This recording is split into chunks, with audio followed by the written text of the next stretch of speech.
All right. All right. Let's get started. And I'll edit this part out for you. Sure, sure. All right. Hi, everyone, and welcome back to 4A Books. I'm Cameron Whitfield, and today I am joined by Shelly Blanton-Stroud, author of Take as Needed from the anthology Sacramento Noir. Uh, for those who don't know, Sacramento Noir is a literary collection that uncovers the shadows and silences of California's capital city. Each story explores a different neighborhood, told through the eyes of writers rooted in the region's histories and communities. And this is part of our Sacramento Noir summer. We're interviewing authors, checking out the different locations, and you know, being and living in Sacramento. It's really great to, read a collection that highlights this town. So today we're interviewing about Shelley's story, set in the Sierra Oaks neighborhood, which is not far from Sacramento State here in Sacramento. It follows Abigail as a young woman who's dropped out of college and now finds herself navigating emotional distance, spiritual disconnection, and the weight of generational expectations. All right. Um, so before we dive into the story, could you start about telling a little bit about what inspired Take as Needed and your connection to Sacramento that kind of shaped your contribution? Sure. Well, I was born and raised in Bakersfield. Well, not born there, but raised in Bakersfield, Hmm. California, and an outside farming community before that too.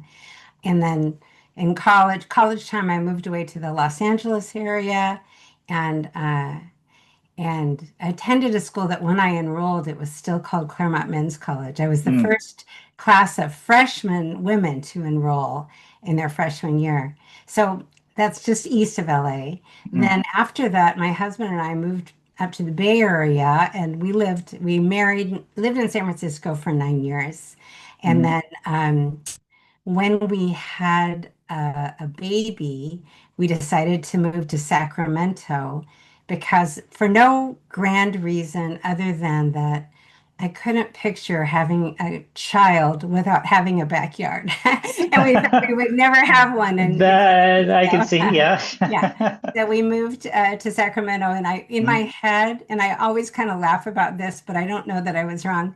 I've always kind of thought, well, Sacramento is if you put Bakersfield and San Francisco in a blender and mixed it all up, you might get Sacramento. There's enough of this sort of Interesting. middle American stuff, and uh, Hmm. you know, and then there's also, the San Francisco intellectual parts too. So Hmm. that always Hmm. kind of interested me. I've been living here for, it must be 36 years now. Hmm. So I feel very much like a Sacramentan. So it felt right to get to participate in this project. Yeah. Yeah, and something I was talking with their fellow authors about is like, I've read a number of the noir collections over the years, and you know, I was like w waiting for this one for 2 years when I was said like TBD on Yeah, on it. I was like, oh, I can't wait.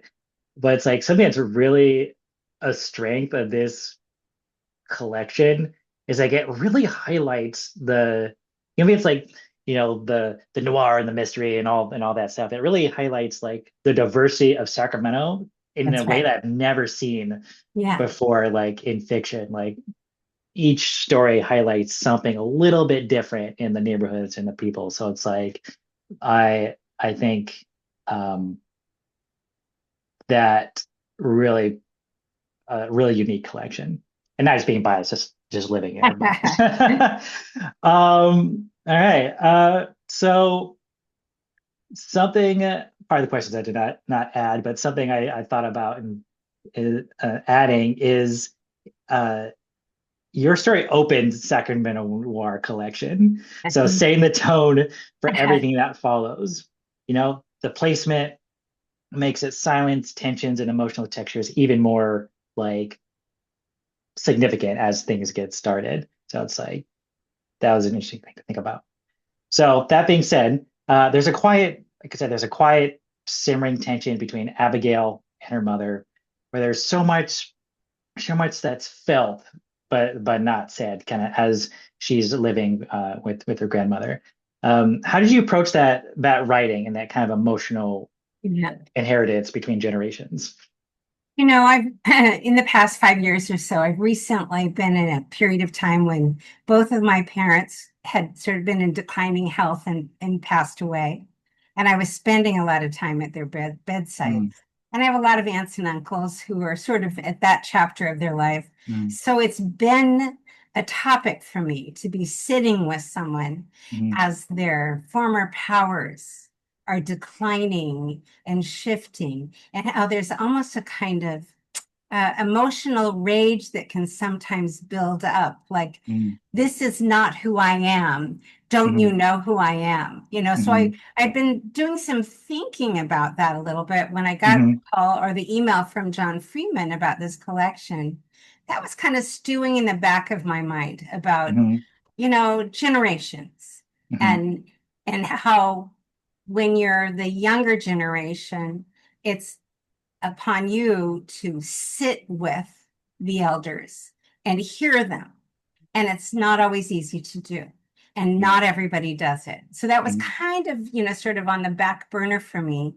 But when he gave me this invitation, another thing I've always been interested in Sacramento was the idea about there being classes. It's something that you read about in Joan Didion's work about how there are categories of Sacramentans, and people know where they belong, but the mm, rules are a little confusing when you just first move into town. So I mm, knew I wanted to deal with that, and I wound up thinking it would be useful to me and entertaining to me while mm, writing to be able to look at that between Abigail, my protagonist, and mm, her own grandmother. What mm, if they are in this very close space together and they're forced to be close, and yet something separates them? mm.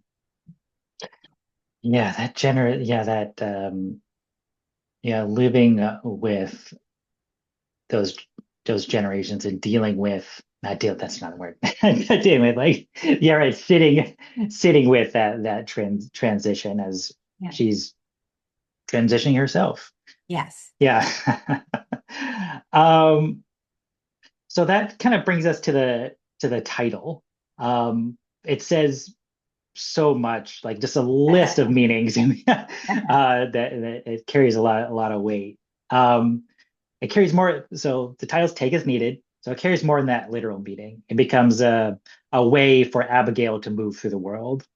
How did that title shape the emotional tone of the story? Like, did you have like the title? I'm adding to this, but now did you have to like have the title first and kind of like No. that, or just kind of like that kind of evolved as you're It writing the did story? evolve. It did evolve. Hmm. Funny how things happen. You think you're going someplace, and then it's the story starts to go someplace, and you think, this Hmm. is what it is. But it happened because I was thinking, what if great and grandmother Barb is creating trouble for Hmm. Abigail and the young woman who's her caregiver, and they Hmm. just want her to settle in much the same way um, that maybe a young parent might just want their toddler to settle so they can just relax for a little while. uh, And it kind of made me think of how both my parents had prescriptions for things, but really, they were pretty powerful medications that could knock them hmm. out, and how we would hold off, hold off. And at a Hmm. certain point, when hospice came in, they're like, why are you holding off? This Hmm. person is suffering. They're struggling. They Hmm. want the relief. Why are Hmm. you holding up? So Hmm. that label, that prescription label on a bottle of Narco, in the case of Barb in this story, the Hmm. grandmother, it does say take as needed, but that makes the protagonist and the caregiver think, well, how the heck do I know when it's needed? How Right. much is needed? When is it needed? Hmm. Who is it needed by? Is it needed Hmm. by Barb? Is it needed by Abigail Hmm. so that she can get a little downtime, And Right. so there is that part of it, but also for me, when I started to read, I was writing, and and I knew certain things were going to happen, but I didn't know the title of it Mm, until it kind of popped up in the text because mhm, Abigail, I have a lot of empathy for Abigail.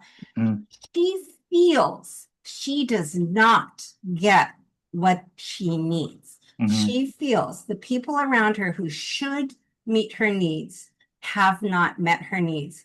And mm, I get it. They haven't.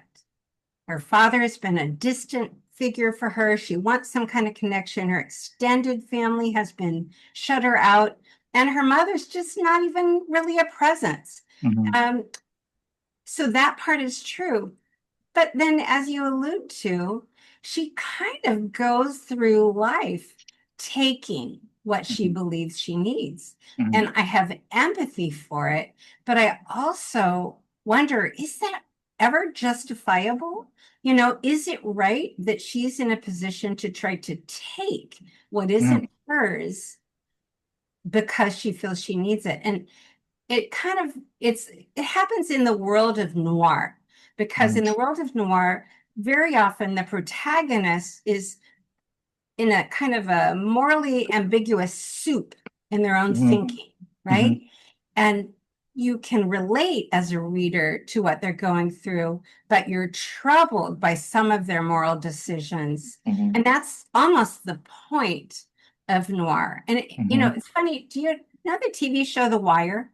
Yes. Yes. So there's a line spoken by Omar, the best character in Wire by Fire. Yes. But I'll bastardize it on behalf of Abigail, um, to say a girl's got to have a code.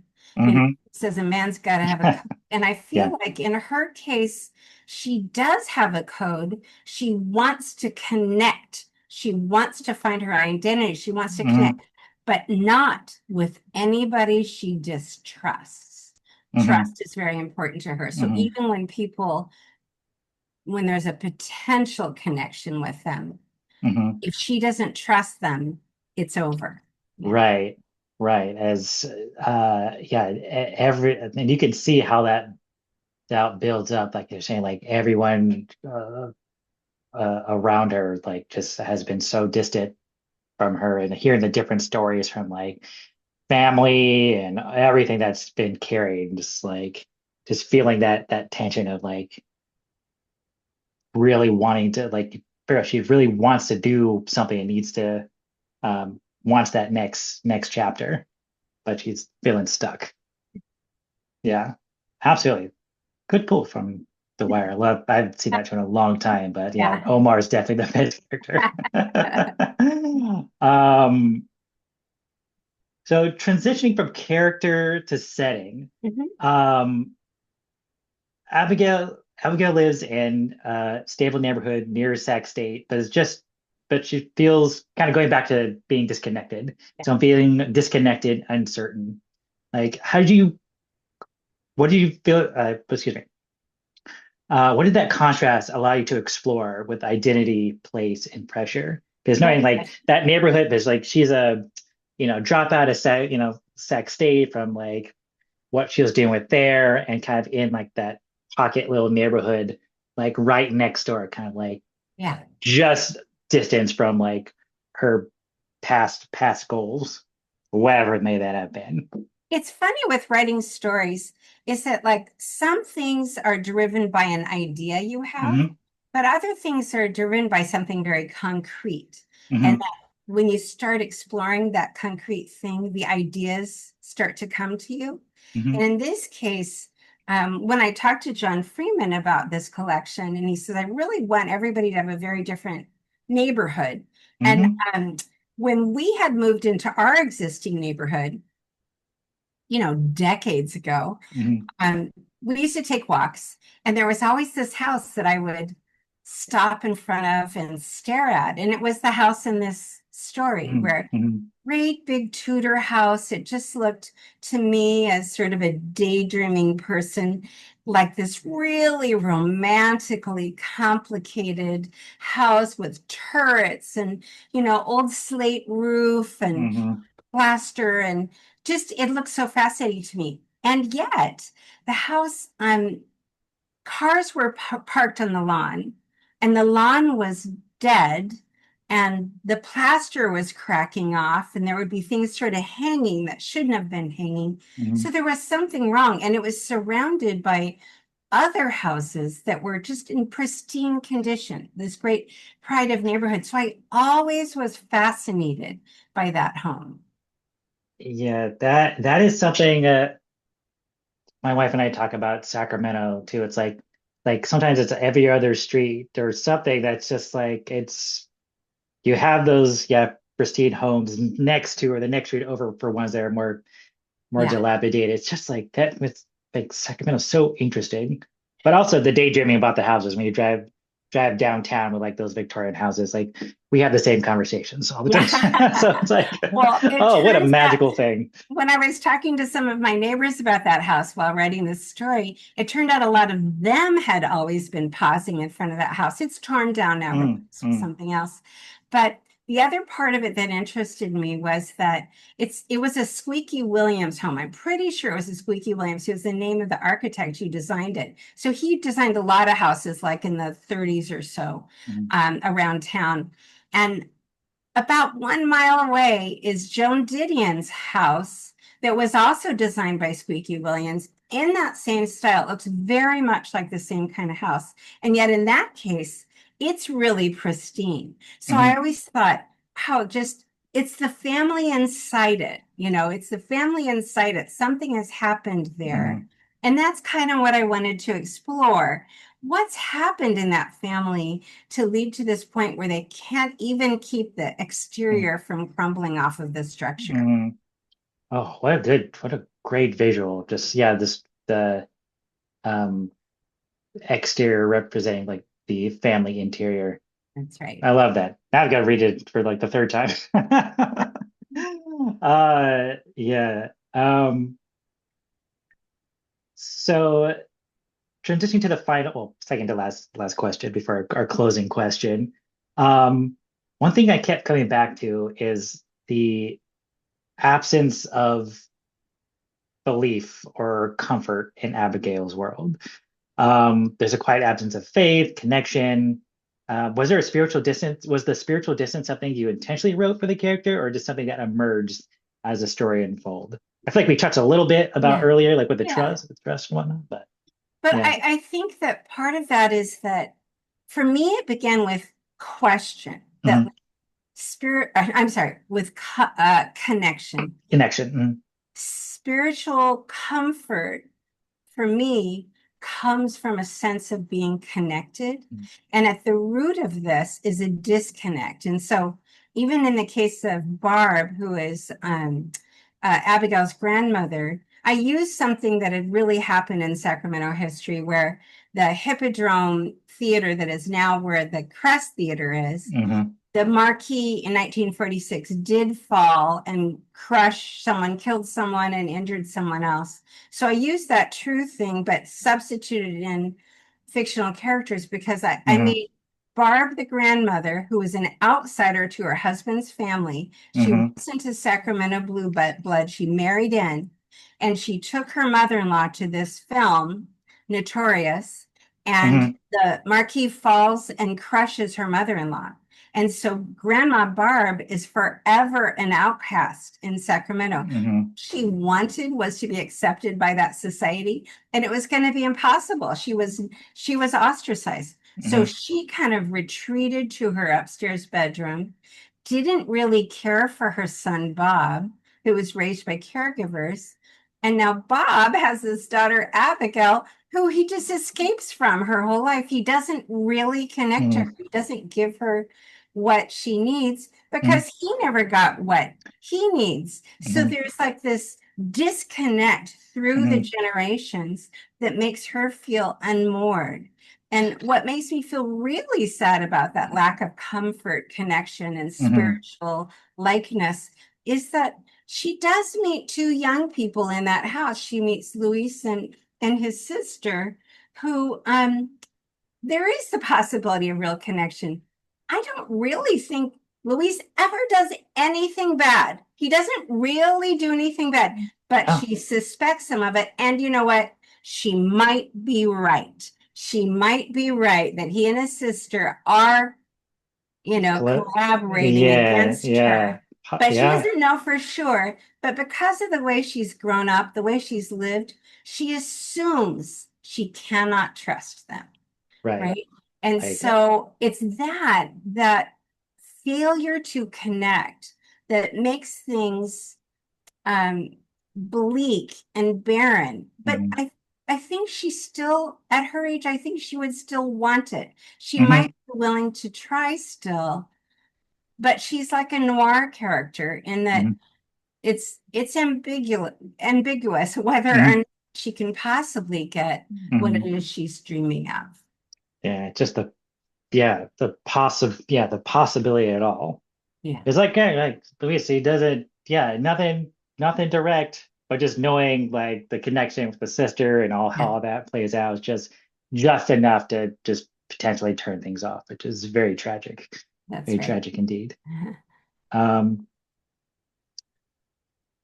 so now kind of wrapping up to our final question before our closing thoughts, Mhm. kind of a signature question that I've been kind of developing the last few interviews. So we always close this final reflection. What do you hope this story leaves behind in the reader, in the world, Mhm. in Sacramento? When the last line fades, what do you want the reader to carry with them? Yeah. I think partly I want them to think that for many of us, maybe most of us, our lives are shaped by events we did not control, facts we did not choose. Mhm. Um, that Barb did not choose for that marquee to fall on her mother-in-law. Mhm. Bob did not choose for his mother to be so emotionally crippled that she wouldn't really raise him.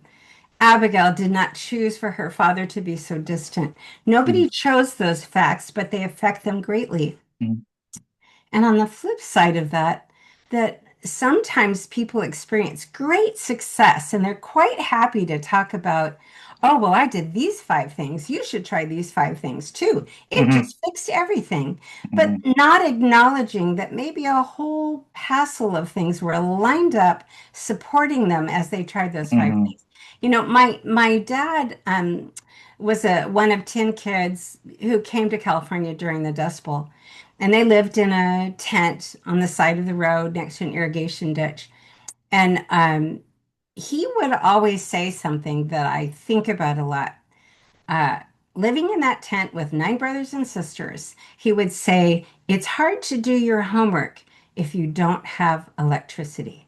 And I Mhm. think Mhm. about that a lot, Mhm. that we might think about people who don't do well in school as not being motivated or ambitious or worthy of more opportunities, but we don't know what the facts are on the ground. Mhm. Meantime, other people who just seem to climb and climb and climb in success, if their life has been full of tutors and Mhm. full of really educational experiences, that's a blessing. It's great. All of us should have that. Um, Mhm. I would like people to be more sensitive to the ways in which we don't choose all the events that Mhm. affect us our whole lives. That's beautiful.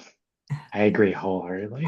Yeah, just like that whole the lead with empathy and sympathy, Mhm. just kind of that holistic understanding as much as you can. That's right. That's very beautiful. Thank you. Um, so before we wrap up completely, is there anything you wanted to like, share, promote? I know you have a couple book, another book Oh, yeah, coming up that you're working that's on great. that you mentioned. Yeah. Is there one to Yeah, that'd be highlight? great. I will say that I have a book being published in August 19th, and it's set during VJ Day, Victory Japan Day in San Francisco, and it 1945, and it centers uh, on VJ Day all across the United States. There were like celebratory parades in Hmm. cities, downtowns. San Francisco's parade was the only one that turned into a riot. 1,000 people were hospitalized, Hmm. 13 people were killed, and at least six women were raped. and no one was held accountable. No one was pursued Wow. by the law. So it's like it focuses on that. I did a lot of historical research to Uh-huh. find out what happened with the grand jury and with the police and the military and so on. So that comes out right about VJ Day in October. Yeah, that, yes, the anniversary year. Yeah, Yeah. 45. That's fantastic. Yeah, yeah, I didn't know that. Yeah. As a history buff myself, I am Ah, looking forward to checking that one out. And thank all of you should as well, who is watching this much later. So, but yes, yes, check out that work and other works from buy it from your local indie bookstore, That's wherever that is. right. Um, yeah. So thank you for this conversation to talking about, about empathy and generations and just those transitions in life with parents and grandparents. Um, for those who are watching, in the summer, in this blog summary and on the YouTube post, you have the links to the website and links to the rest of the post in the Noir Summer. Perfect. So that being said, as we like to wrap up here, uh, turn the page, take the trip. What new perspective awaits? That's wonderful. Thanks so much, Cameron. It was delightful. Thank you.